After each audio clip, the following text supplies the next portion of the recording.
Une semaine peut suffire à bouleverser le cours d'une guerre. En l'espace de 7 jours à peine, une dynamique qui laissait entrevoir pour la Russie une relance de son économie d'exportation pétrolière s'est transformée en un chaos incandescent, sous l'effet de frappes ukrainiennes en profondeur. C'est précisément ce qui s'est produit.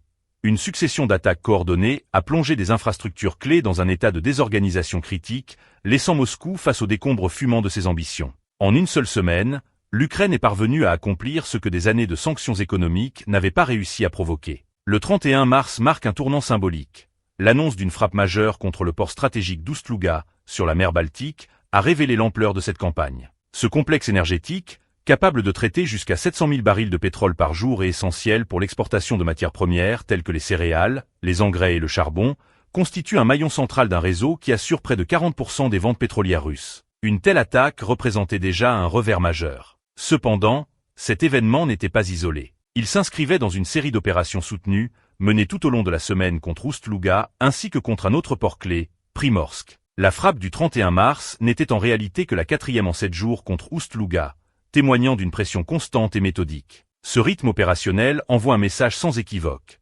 Des infrastructures autrefois considérées comme sécurisées sont désormais vulnérables, et même exposées à des frappes répétées. La campagne ukrainienne, selon diverses sources, aurait débuté le 23 mars par des attaques qui pouvaient initialement sembler ponctuelles. Ces premières frappes ont provoqué des explosions significatives à Primorsk, accompagnées d'incendies dans des réservoirs essentiels au fonctionnement du port, capables de stocker jusqu'à 921 000 tonnes de pétrole brut et 240 000 tonnes de produits raffinés. Ce qui apparaissait alors comme une action isolée s'est rapidement transformé en une offensive prolongée. Jour après jour, des drones ont parcouru des centaines de kilomètres, contournant ou révélant les lacunes de la défense aérienne russe, pour atteindre leur cible avec une précision et une constance remarquables. Cette capacité de projection a profondément remis en question les certitudes stratégiques de Moscou quant à la sécurité de ses infrastructures critiques. Les conséquences matérielles sont considérables. Le 29 mars, 3 réservoirs de stockage à Oust-Louga, représentant une capacité totale de 90 000 tonnes de pétrole, ont été détruits. Quelques jours auparavant, le 25 mars, 5 autres réservoirs,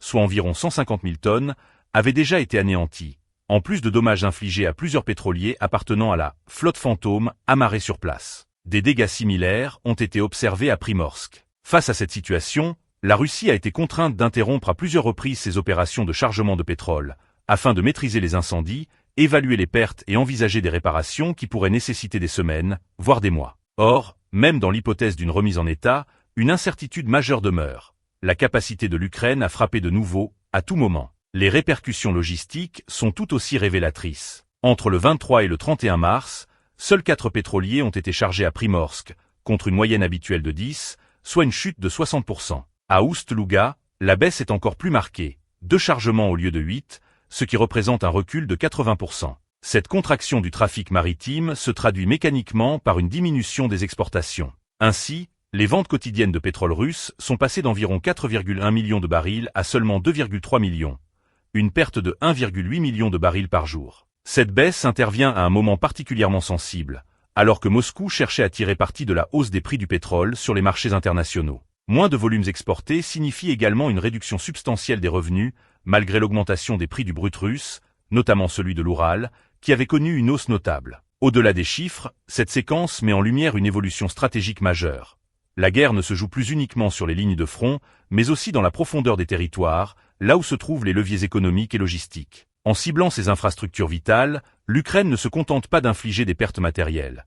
Elle sape les fondements même de la capacité de la Russie à soutenir son effort de guerre. À la fin du mois de mars, le prix du pétrole a fortement progressé, atteignant un sommet de 73,24 $ le baril, sous l'effet direct du conflit en Iran. Toutefois, malgré cette hausse notable, la semaine particulièrement éprouvante que l'Ukraine a infligée à la Russie par le biais de frappes ciblées, assimilables à de véritables sanctions aériennes, a considérablement réduit les gains énergétiques du Kremlin. Ainsi, pour la semaine se terminant le 29 mars, la Russie n'a généré que 1,44 milliard de dollars de revenus pétroliers, contre 2,45 milliards la semaine précédente. Cela représente une perte de plus d'1 milliard de dollars de recettes que l'État russe ne peut désormais plus taxer pour financer la guerre en Ukraine, un objectif stratégique central des actions ukrainiennes. Moscou pensait pourtant bénéficier d'une conjoncture favorable.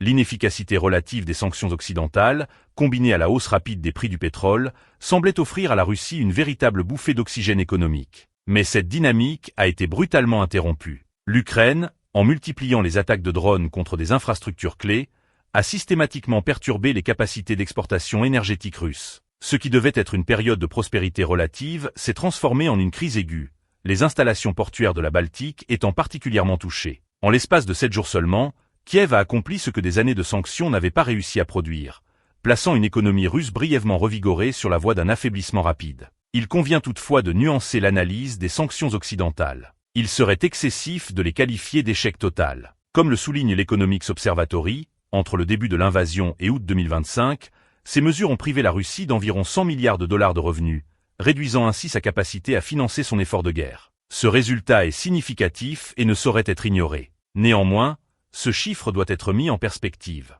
Sur une période de plus de 3 ans, ces pertes restent modestes comparées aux revenus énergétiques que la Russie continue de générer. En 2024 seulement, le pays a engrangé 235 milliards de dollars grâce à ses exportations de pétrole et de gaz, soit une augmentation de 0,5% par rapport à 2023, et seulement 3,7% de moins qu'en 2021, malgré le contexte post-pandémique. Ces performances témoignent des limites structurelles des sanctions, qui n'ont pas produit les effets systémiques escomptés. À cela s'ajoute le rôle de la flotte fantôme, un réseau de navires que la Russie aurait développé à hauteur de plus de 14 milliards de dollars afin de contourner les restrictions internationales. Ce dispositif contribue à maintenir, voire à accroître, les flux financiers issus des hydrocarbures, aggravant ainsi les failles du régime de sanctions. En somme, si les sanctions occidentales apparaissent cohérentes sur le plan théorique et produisent certains effets tangibles, leur portée demeure insuffisante. Leur mise en œuvre, en particulier, semble en deçà des ambitions affichées, laissant subsister des marges de manœuvre significatives pour Moscou. Dans ce contexte, les opérations militaires américaines,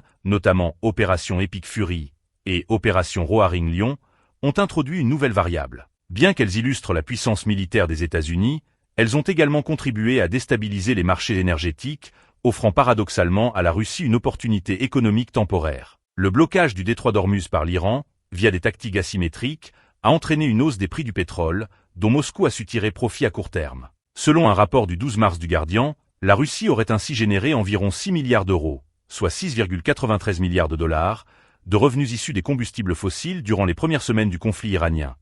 Une augmentation de 14% par rapport à la période précédente, représentant un surplus de 672 millions d'euros. Ces recettes supplémentaires, non anticipées par les mécanismes de sanctions, ont directement contribué au financement de l'effort de guerre russe. À la fin du mois de mars, Business Insider rapportait même que le pétrole russe se vendait au-dessus des prix mondiaux en raison du choc d'approvisionnement provoqué par la guerre en Iran. Alors qu'il était auparavant négocié avec une décote de 12 $, il s'échangeait désormais avec une prime de 4 $ par rapport au pétrole de référence de la mer du Nord, un renversement total des objectifs poursuivis par les plafonds de prix et les sanctions. Par ailleurs, un assouplissement temporaire de certaines sanctions américaines a également joué en faveur de Moscou. Vers la fin du mois de mars, les États-Unis ont accordé une licence générale permettant à certains navires russes précédemment sanctionnés de finaliser leurs opérations de déchargement de pétrole, à condition que les cargaisons aient été chargées avant le 12 mars. Cette mesure, valable jusqu'au 11 avril, visait à atténuer les tensions sur les marchés pétroliers. Cependant, cette décision a suscité des réactions contrastées. Si elle peut être interprétée comme une réponse pragmatique à la volatilité des prix de l'énergie, plusieurs dirigeants occidentaux, dont le chancelier allemand Friedrich Merz et le président français Emmanuel Macron, l'ont jugé inutile, voire injustifié. En effet, même un assouplissement temporaire risque d'ouvrir la voie à des allègements plus durables, en particulier si les opérations militaires au Moyen-Orient s'inscrivent dans la durée.